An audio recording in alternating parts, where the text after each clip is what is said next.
اللهم صل على سيدنا ومولانا. السلام علیکم ورحمۃ اللہ وبرکاتہ. نحمدہ ونصلی علی رسولہ الکریم. میرے پیارے دوستو، آپ حضرات سب خیریت سے ہوں گے. جیسا کہ پاکستان کے حالات تیزی سے بدلتے ہوئے نظر آ رہے ہیں اور ہر طرف مہنگائی کا ایک طوفان برپا ہو گیا ہے اور ہر آدمی پریشانی کا شکار ہے، ذہنی الجھن کا شکار ہے کہ آگے کیا ہوگا پتہ نہیں. تو اس موقع کے اوپر ہمارے کرنے کے کام کیا ہیں؟ ہمارے پیارے نبی صلی اللہ علیہ وسلم کو جب کوئی سخت امر پیش آتا فوراً نماز کی طرف متوجہ ہوتے. صحابہ کرام رضوان اللہ تعالی علیہم مجمعین فرماتے ہیں کہ حضور صلی اللہ علیہ وسلم کے زمانے میں ذرا سی بھی تیز ہوا چلتی تھی تو آپ صلی اللہ علیہ وسلم مسجد کی طرف دوڑتے تھے. وہ صحابہ سارے مسجد کی طرف دوڑتے تھے. رجوع الی اللہ، اللہ کی طرف متوجہ ہوتے تھے. مسجد میں جا کے نماز پڑھتے تھے، اللہ سے مانگتے تھے. اب میں اور آپ سوچیں کہ ہمارے اوپر اس وقت اتنے حالات آ رہے ہیں، ہم اتنی پریشانیوں کا شکار ہیں، حالات کا شکار ہیں. ہم کتنا اللہ کی طرف رجوع کیا، ہم کتنا اللہ کی طرف متوجہ ہوئے. وہ ذرا اپنے گریبان میں جھانک کے سوچے کہ کس کس شخص نے کم سے کم، زیادہ نہیں، کم سے کم 2 نفل صلاۃ التوبہ پڑھی ہو اور صلاۃ التوبہ پڑھ کے اپنے گناہوں کی اللہ سے معافی مانگی ہو اور صلاۃ الحاجت پڑھ کے اللہ سے اپنے لیے اور ساری امت کے لیے دعائیں کی ہوں. کتنا ہم اللہ کی طرف متوجہ ہوئے اور کتنا ہم نے نفلی صدقات کے اندر اضافہ کر دیا. کتنا اللہ کے احکامات کی طرف متوجہ ہو گئے، پورا کرنا شروع ہو گئے. پہلے اللہ کے احکامات ہم سے ٹوٹ رہے تھے، گناہوں میں ہم لگے ہوئے تھے، کتنا توبہ کر کے اور ہم اللہ کے احکامات کو پورا کرنا ہم نے شروع کر دیا. پہلے رسول اللہ صلی اللہ علیہ وسلم کی سنتوں سے دور تھے.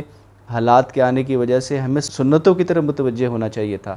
اب ہم کتنا سنتوں پہ ہم نے کرنا شروع کر دیا اور کتنا دنیاوی طریقوں کو، غیروں کے طریقوں کو ہم نے چھوڑ دیا اور اللہ کے نبی صلی اللہ علیہ وسلم کے سنتوں کو اپنانا ہم نے شروع کر دیا. یہ بہت سوچنے کی میری اور آپ کی بات ہے کہ حالات جو ہے وہ اعمال سے ٹھیک ہوں گے، اسباب سے ٹھیک نہیں ہوں گے. حالات کو اسباب سے ٹھیک نہیں کیا جا سکتا، حالات کو اعمال سے ٹھیک کیا جا سکتا. جب ہم اعمال کی طرف متوجہ ہوں گے، عمل کی برکت سے اللہ پاک آئے ہوئے حالات کو، ہم پہ سے عذابات کو، فتنوں کو اللہ پاک اعمال کی برکت سے ٹالے گا. تو جو ہمارے پیارے نبی صلی اللہ علیہ وسلم نے سنت اعمال صحابہ کو بتائے تھے، ان کی طرف ہم متوجہ ہوں اور کوشش کریں کہ زیادہ سے زیادہ اللہ کے راستے میں صدقے کی عادت بنائیں. فرمایا کہ جو شخص 1 روپیہ اللہ کے راستے میں خرچ کرتا ہے، اللہ پاک اسے 10 گنا کر کے دنیا میں لوٹاتے ہیں اور آخرت میں کئی گنا بڑھا کے اس کو اجر عطا فرماتے ہیں. ہم میں سے ہر آدمی سوچے ہم نے کتنا اللہ کے راستے میں خرچ کرنا شروع کر دیا.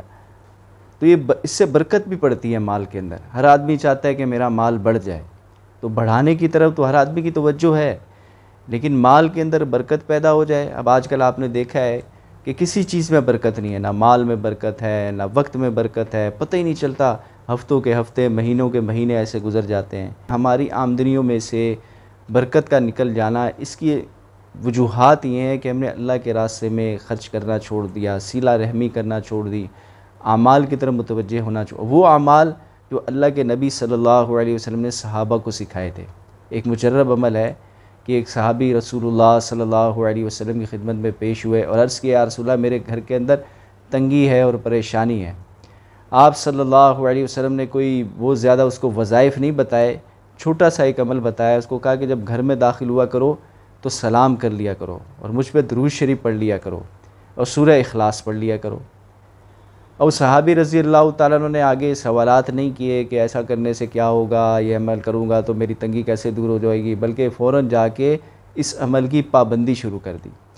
اور اس عمل کی پابندی کرتے کرتے ایک وقت ایسا آیا کہ صحابی حضور علیہ الصلوۃ والسلام کی خدمت میں حاضر ہوئے. عرض کی، یا رسول اللہ میری اللہ پاک نے ساری تنگی دور کر دی اور اب اللہ پاک نے اتنا مال اور اتنی فراخی مجھے عطا فرما دی کہ اب میں لوگوں کے اوپر خرچ کرنے والا بن گیا.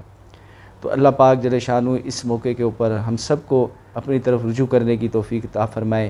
اس موقع کے اوپر ہم زیادہ سے زیادہ اپنے لیے، ساری امت کے لیے اللہ سے دعائیں کریں اور سنت اعمال کو اختیار کریں.